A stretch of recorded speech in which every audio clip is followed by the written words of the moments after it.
Dear Mr. Obama, let's consider this Economics 101. I want to explain to you some common sense basic economics because realistically, your economic plan spells doom. You say you want to give 95% of us a tax break. What kind of tax break and on which tax? Gas tax, phone tax, toll tax, food tax, capital gains tax, death tax, car tax, property tax, energy tax, luxury tax, marriage tax, social security tax, income tax, state or federal. I'm sorry, I'm sure I'm leaving out about 150 other taxes.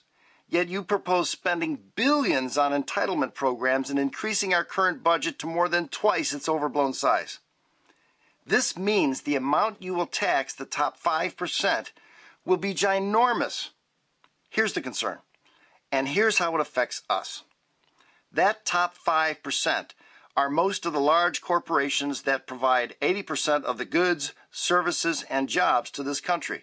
You know, the ones who already pay most of the taxes and keep our economy strong. In a capitalistic system, which is the kind of system America has, doing so would result in those same corporations having to increase the cost of their goods and services while laying off many workers to cover the extra taxes.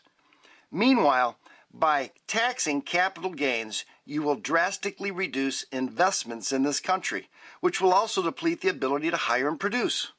The cost of living would skyrocket. What costs $5 now would cost $10, and many Americans would be out of work. I believe that was called the misery index back in the days of Jimmy Carter. You may have been too young to know this, but he had the worst performance of any president in the 20th century. Can you say stagflation? In short, your economic policy would devastate those you are purporting to help. Now, in a socialistic country, the state controls corporations through many regulations, which produces poor performance because incentives are gone.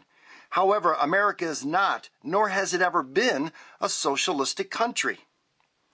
Lastly, the taxes you would levy against America would grow and bloat government for years to come.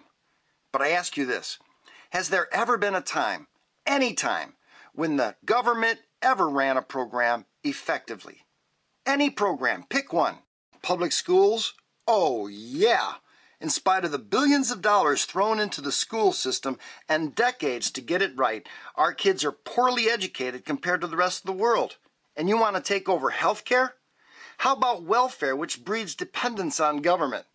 Social Security is bankrupt, or snail mail, the post office, with its ever-inflatable stamp.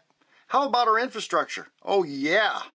The roads built with taxpayer money, and now the government is leasing them to foreign businesses so they can charge us more money. One exception could be our military, but it's the people that make our military the greatest fighting force in the world. Money-wise, there has always been great waste. In short, government has never been good at running anything. So why grow its size? Why not make it smaller, less intrusive on Americans? It is sheer arrogance to think you can make it work and flies in the face of historical evidence. Because you do not understand nor appreciate the fundamental principles of capitalism, because you portray a socialistic philosophy and worldview, I cannot possibly vote for you. As an American and patriot, the best thing we can do for America is make sure you stay out of her way. I vote for less government. I vote for freedom. I vote for free enterprise. I vote for less taxes in every form. I vote for America. I vote for McCain-Palin 2008.